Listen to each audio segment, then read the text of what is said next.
I was used to that woman's absurdities. Ever since I moved to this neighborhood, she made a point of turning every detail of my life into a personal problem.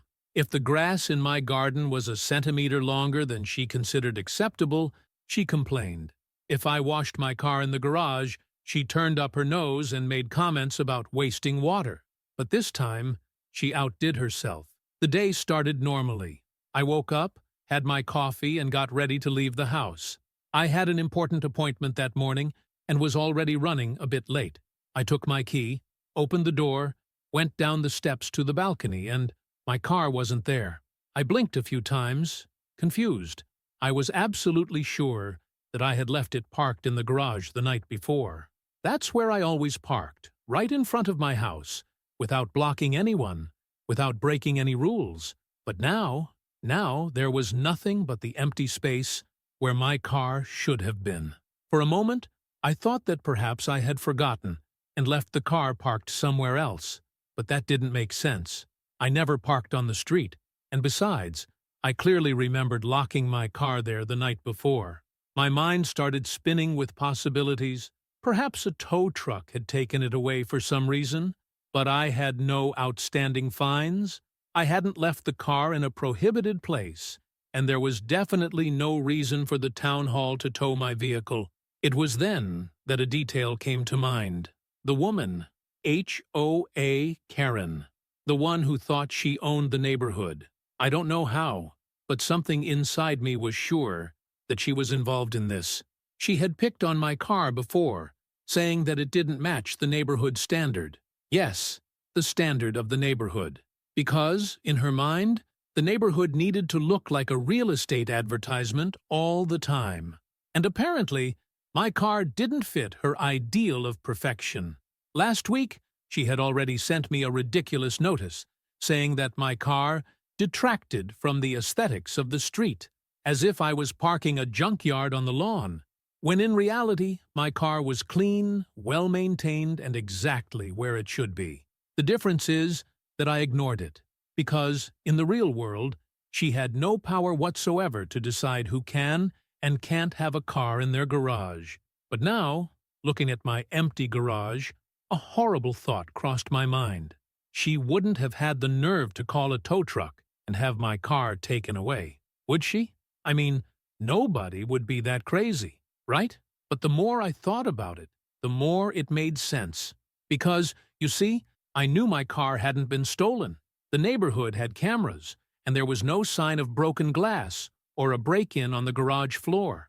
And a tow truck could have taken it without leaving a trace. And you know what made me sure? The messages I found in her mailbox? Yes, because this woman had the audacity to leave me a note.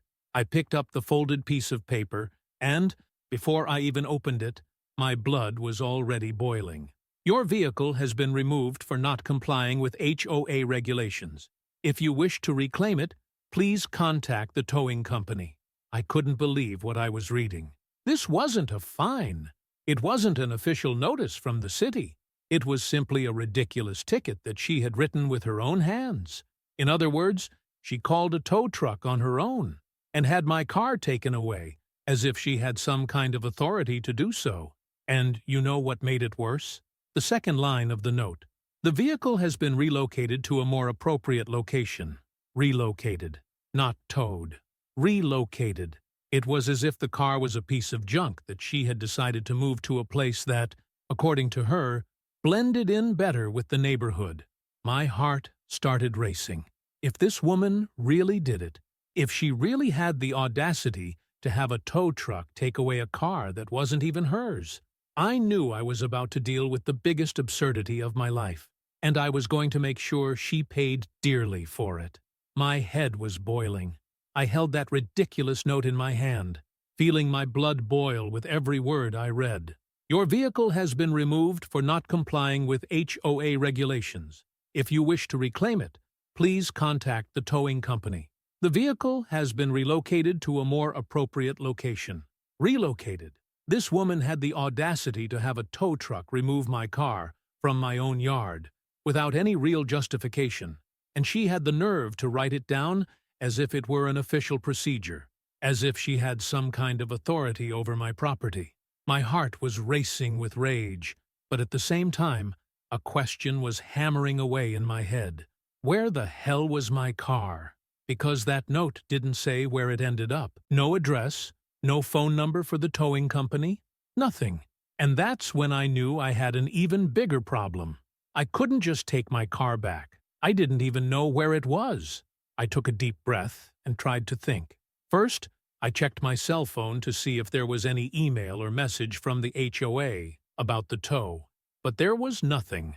Nothing official. In other words, this woman acted on her own. So, before I went completely crazy, I decided to do the obvious. I went to her house. I walked down the sidewalk with firm steps, held in my anger as long as I could, and knocked on her door. Nothing. I waited a few seconds, knocked again. Total silence. I knew she was at home. I'd seen the curtains moving, but like the coward she wasn't going to open the door. That's when I heard a voice behind me. "What's going on in there?" I turned around and saw one of my neighbors, a guy who had always been nice to me. He took one look at my face and realized something was wrong. "My car's gone," I replied, "and I'm pretty sure it was this woman who had it taken." He widened his eyes. "Really? Man, I saw a tow truck here last night. Is that why?" My anger rose instantly. "Do you remember what time it was?" "I don't know. About 11 at night. I didn't think anything was strange. It was just a bit late for that, wasn't it?" I took a deep breath. 11 at night. In other words, this woman waited until everyone was asleep to call a tow truck and have my car taken away without anyone noticing. "Did you see where they took it?" I asked, already knowing that the answer probably wouldn't help me. He scratched his head. "No, I only saw the tow truck leaving, but it looked like it was heading for the highway, not the city center. In other words, my car could be anywhere." I went back to my house and tried to search the internet for any towing company that might have done this. I called a few and asked questions, but none of them had a record of a car like mine being removed that night, which left me with only one option. I was going to have to call the police. If this woman thought she was going to get away with it, she was sorely mistaken. I picked up my phone and dialed. My heart was racing, and I could hardly believe that I really needed to do this. The attendant answered in a neutral tone of voice. "Police service. What's the emergency?" I took a deep breath before answering. My car was towed without my permission, and I don't know where it is. On the other end of the line, the attendant paused. He was probably trying to understand the situation. "Sir, has your vehicle been towed by the town hall?" "No," I answered quickly. "It was by the HOA in my neighborhood, or rather, by the president of the HOA, who acted on her own without any official order." This time, the pause was even longer. "So, you're saying that a resident of your neighborhood called a tow truck and removed your vehicle without any formal notice?" "Exactly." The attendant took a deep breath. I could sense that even he was shocked by the situation. "Okay, sir. We'll send a vehicle to your address to collect information." I hung up and waited. If this woman thought she was going to play neighborhood boss and get away with it, she was about to learn an unforgettable lesson. If this woman thought she was going to disappear with my car and get away with it, she clearly didn't know who she was dealing with. After my call, it didn't take long for the police to show up on my street. 2 policemen got out of the car, and I walked straight up to them, holding back all the anger that was still boiling inside me. "Did you make the complaint?" asked one of the officers. "My neighbor had a tow truck take my car away without my permission. I have no idea where it is." The officer frowned. "Does the HOA in your neighborhood have permission to remove vehicles?" I crossed my arms. Even if they did, this wasn't an official HOA action. It was this woman acting on her own. She has no right to remove a car from my driveway. The officers exchanged glances, already realizing the absurdity of the situation. "Do you have any proof that she ordered the removal?" That's when I showed them the ticket. That stupid piece of paper where she practically admitted to having had my car taken away, as if she was doing something completely normal. The policeman read the note in silence, then stared at me. "Did she leave that in your mailbox?" "Yes," he sighed. "Right. Let's talk to her." And that's when the real show began. I followed the officers to her door and stood back a little just watching. One of the officers knocked on the door. Silence. They waited a while and knocked again. This time, harder. Nothing. The woman was at home. I knew she was at home. But, like the coward she was pretending she wasn't. "Ma'am, we know you're in there," said one of the policemen. "We need to talk to you." A few more seconds of silence, and then, finally, the doorknob turned. The door opened just a little, and there she was, the queen of the HOA, the owner of the neighborhood, the woman who thought she could do whatever she wanted. "Good morning, gentlemen," she said, forcing a smile. "Is there a problem?" The policeman held up the ticket and raised it to her eye level. "We received a report that you removed a vehicle that didn't belong to you. Can you explain that?" She blinked a few times, feigning confusion. "Oh, that? It was nothing. His car was devaluing the neighborhood. I took the liberty of providing a solution." Provide a solution? This woman was talking as if she had organized a charity event, not stolen a car. The policeman kept his expression serious. "Ma'am, do you understand that you don't have the authority to remove someone else's property?" She laughed, trying to look nonchalant. "Oh, please. I did everyone a favor. Now the street looks so much better." I had to stop myself from laughing out loud. The policeman had no patience for that. "Ma'am, where's the vehicle?" It was the first time I'd seen her stutter. "I don't know exactly. I just asked them to remove it and, well, it's been relocated." The other policeman frowned. "Ma'am, where was he relocated to?" She opened and closed her mouth, and then, like a child who's realized they're at a dead end, she simply blamed someone else. "It was the tow truck company," she said quickly. "They took it to a more appropriate location. I just suggested it." The policeman didn't buy that excuse. "Do you have the name of the company?" The woman froze, and right then and there, I knew that she had no idea where my car had been taken. She hadn't called an official service. She didn't follow any HOA rules. She just had a random tow truck take my car away without even thinking about the consequences. The officer sighed, already losing patience. "Ma'am, removing a vehicle without permission is theft. Do you understand that?" Her expression changed instantly. Until then, she had been treating everything as if it were a joke, a minor inconvenience. But now she realized that she was about to get really screwed. "Theft?" she stammered. "Yes, and depending on where that vehicle ended up, you could be liable for more than that." She swallowed. I just thought I was helping." I couldn't take it. "Oh, so now you were just a good Samaritan?" I said, laughing out of sheer indignation. "You disappeared with my car. You don't even know where it is, and you still think you're helping me?" She turned red, but couldn't fight back. The policeman ignored our exchange and continued writing everything down.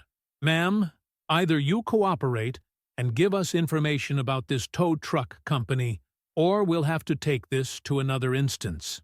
Now she was sweating. She started fiddling with her cell phone, pretending she was looking for a contact, but it was clear that she had nothing. And then, after a few seconds of desperation, she finally let go. I can sort this out. Give me a break. I can get the car back." The policeman crossed his arms. "You have until tomorrow.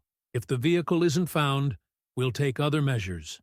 And with that, the officers wrote down some more information and left. She stood at the door, pale. I, on the other hand, was trying not to celebrate. This woman just realized how big a mistake she had made. Now, either she solved this problem, or I was going to make sure she paid the price. My neighbor was pale when the cops left. She was still holding that damn note she'd written as if it were an official decree. But now, all that confidence and arrogance was gone, because, for the first time, she realized that she was no longer in control of the situation. And what about me? I was enjoying watching. I knew that now she had until tomorrow to sort out this mess before the consequences got even worse for her. The problem? I doubted very much that this woman had any idea where my car really was. She clearly hadn't called an official towing service. If she had, she would have given that information on the spot to the police, which meant She'd simply taken any number and sent someone away with my car without thinking about what would happen next. And now, she had no idea how to get it back. Perfect. I closed the door to my house and sat there in the living room, waiting, because I knew that sooner or later she was going to come after me, and it didn't take long. About an hour later, I heard frantic knocking on my door.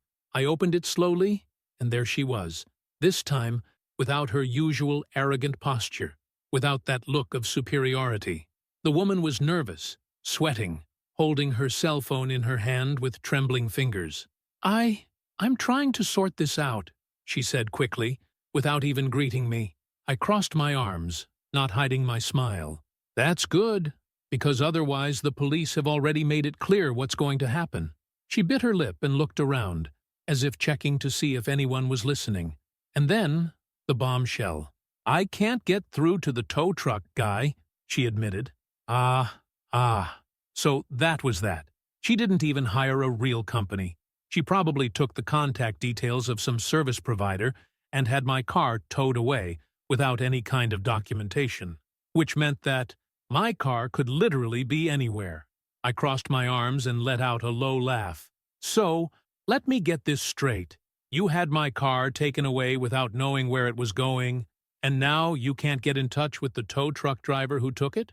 She hesitated before answering, but her expression said it all. Yes, that was exactly what had happened.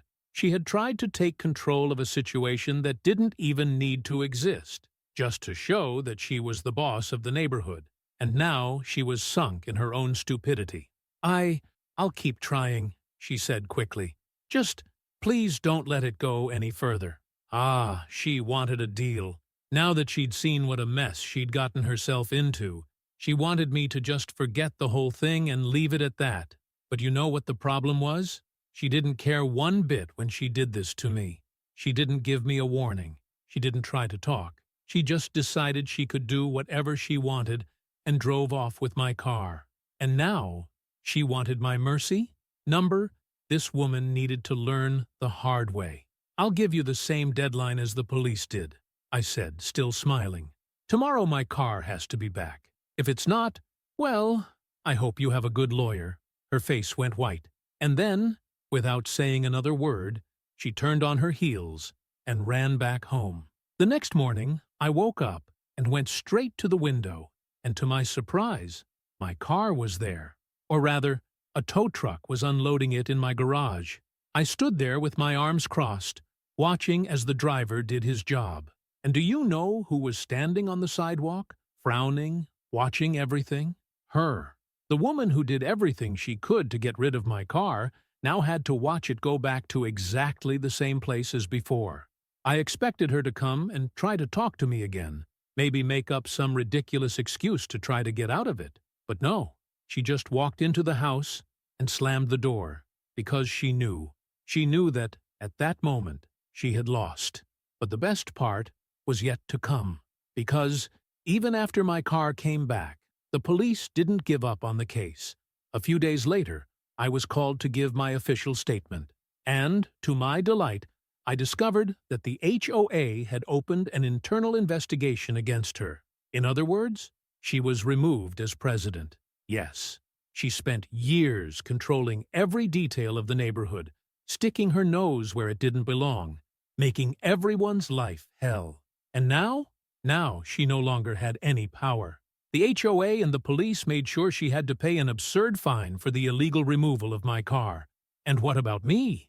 Oh, I carried on living my life as normal, with my car in my garage, exactly where it had always been, and where she would never have the courage to touch it again.